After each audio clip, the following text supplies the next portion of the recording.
entrevistamos ahora a la profesora María López Villalba, que nos va a hablar de las primeras traducciones al español de superhéroes. Profesora López, bienvenida. ¿Cómo surge el interés por la traducción al español de superhéroes? Bueno, para empezar, muchas gracias por invitarme. En realidad esto tiene como un doble nacimiento, origen. Yo llevo muchos años, casi 20, trabajando con cómics en las clases de traducción, interpretación, donde trabajo en el departamento de traducción.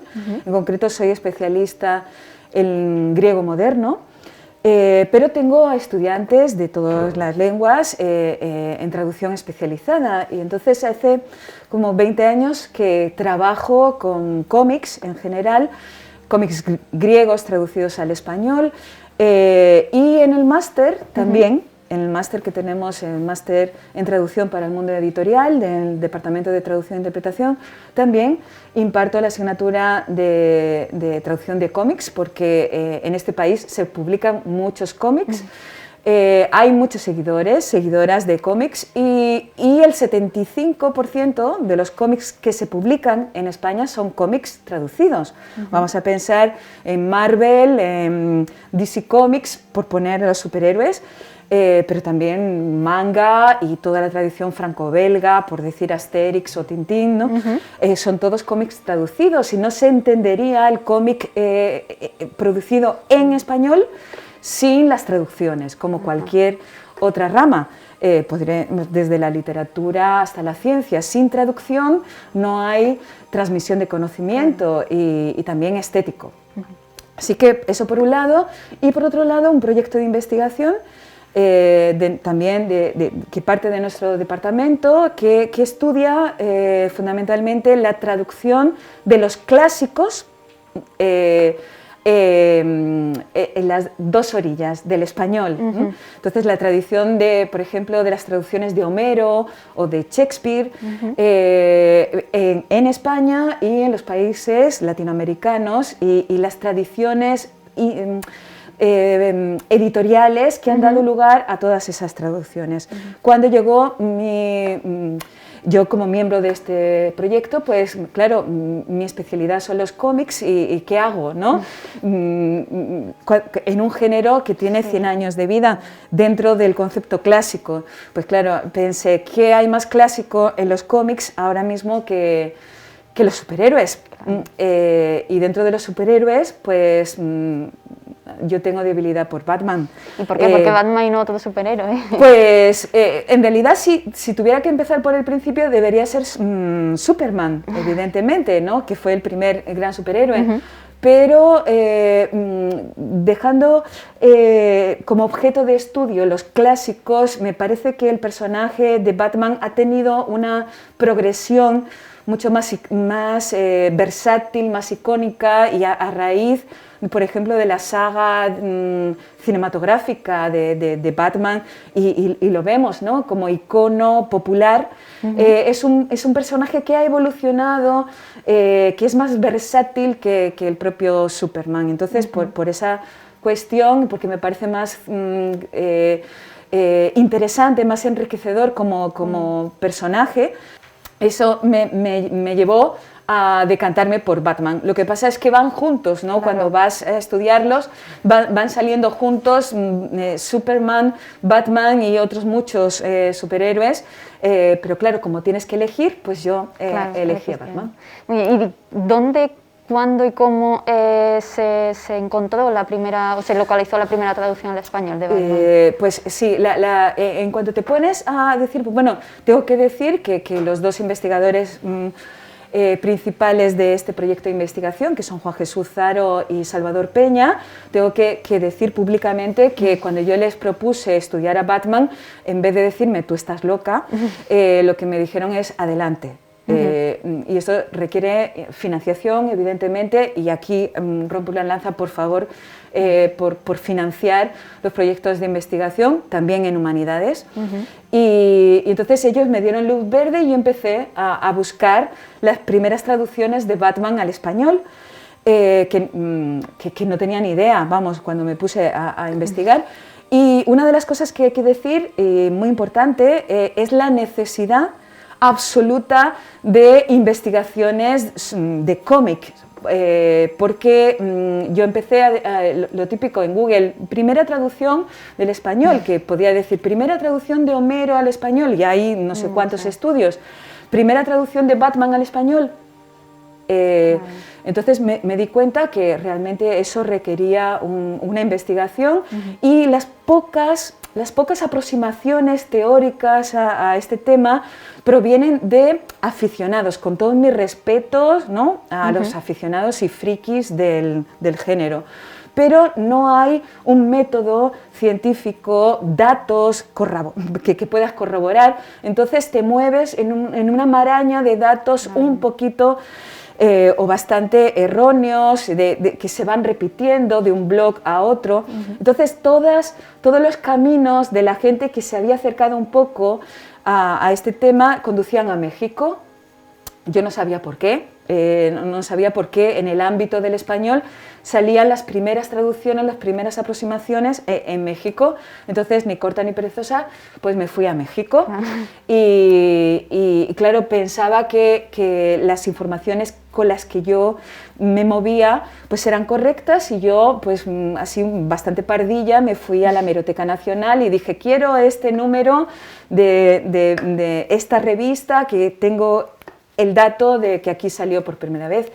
Pero nunca, vamos, me dijeron, perdona, no, hola, no hay acervo, no hay fondos, no se han coleccionado los cómics en las bibliotecas nacionales, no se ha considerado objeto de estudio algo noble, entonces era muy difícil encontrar. Y bueno, al final, moviéndose fuera de los circuitos académicos, desde mercadillos, colecciones de aficionados que no te dejaban ver las cosas porque no son así, muy frikis, y no te dejan, hasta que en una una librería de antigüedades del centro de México, que son impresionantes, pues allí, entre cajas tal, de un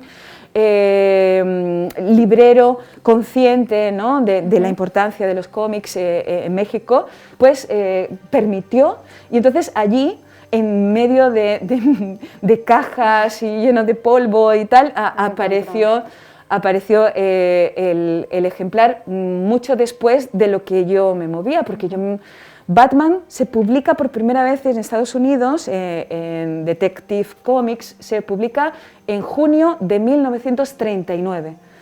¿Y la copia de México? Y en México se publica en febrero de 1940. Pero, por ejemplo, si nos vamos a Superman, se publica por primera vez en Estados Unidos en junio de 1938. Se publica, pues en agosto de 1938 ya estaba publicado en México. La cercanía con Estados Unidos es fundamental. En esa época tenemos que pensar que no había faxes, ¿no? Estaban los telegramas, WhatsApp, ni nada.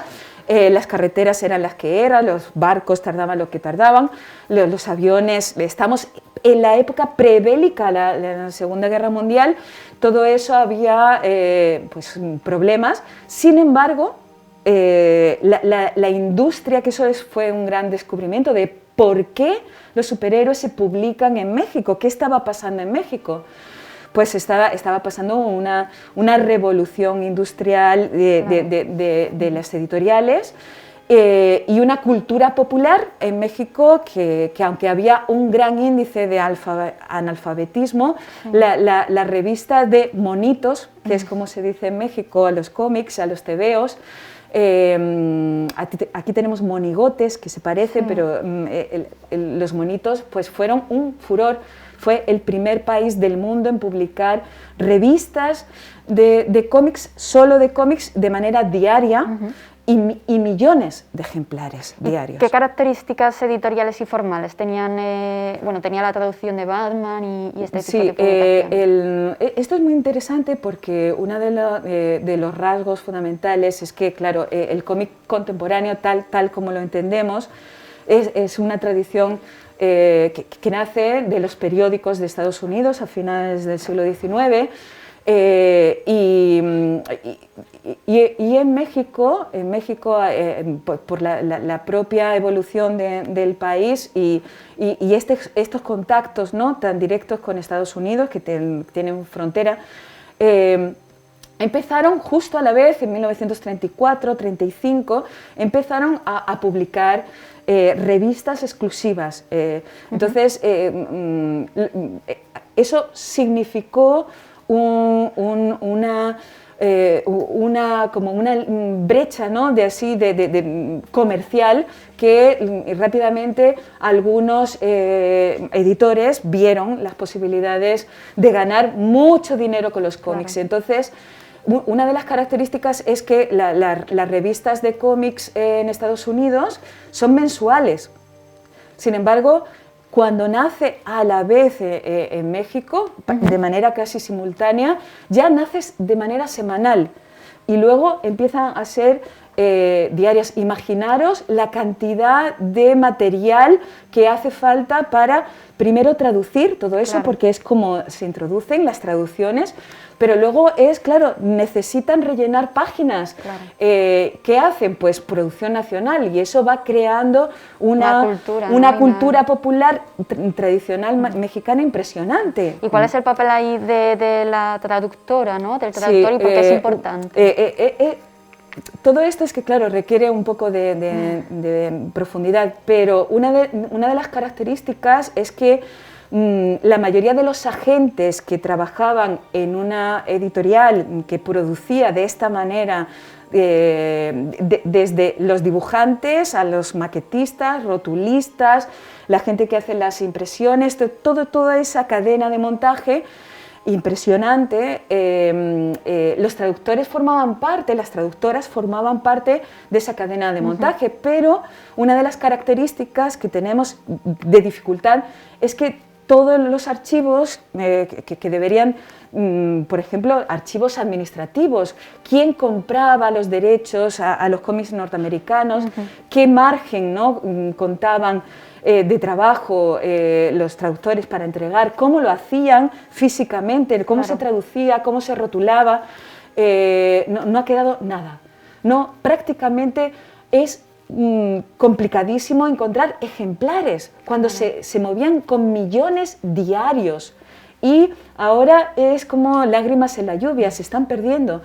Lo he encontrado en una librería perdida, todos esos ejemplares que inundaban México en los años 30 se están perdiendo.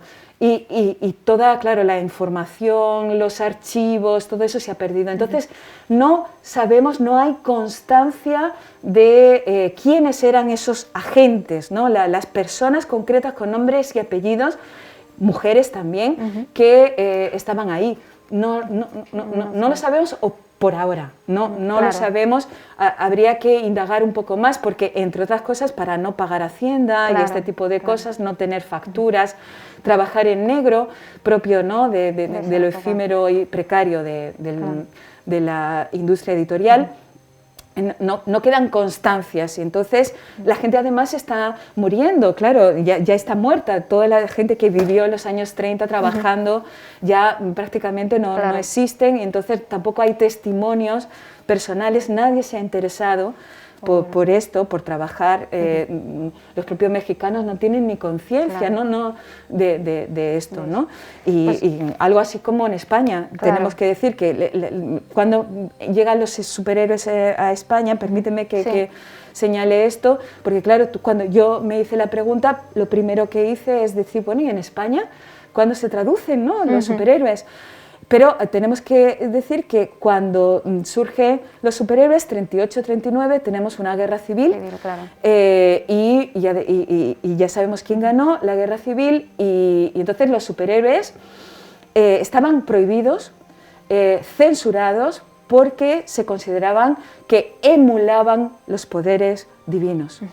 Entonces solamente salían de manera muy casi clandestina en la editorial hispanoamericana, es decir, que venían de Hispanoamérica, y con la tradición también italiana, que se traducen muchos cómics porque llegan desde Italia. Y por ejemplo, en España, la primera vez que se publica Batman se titula Alas de acero.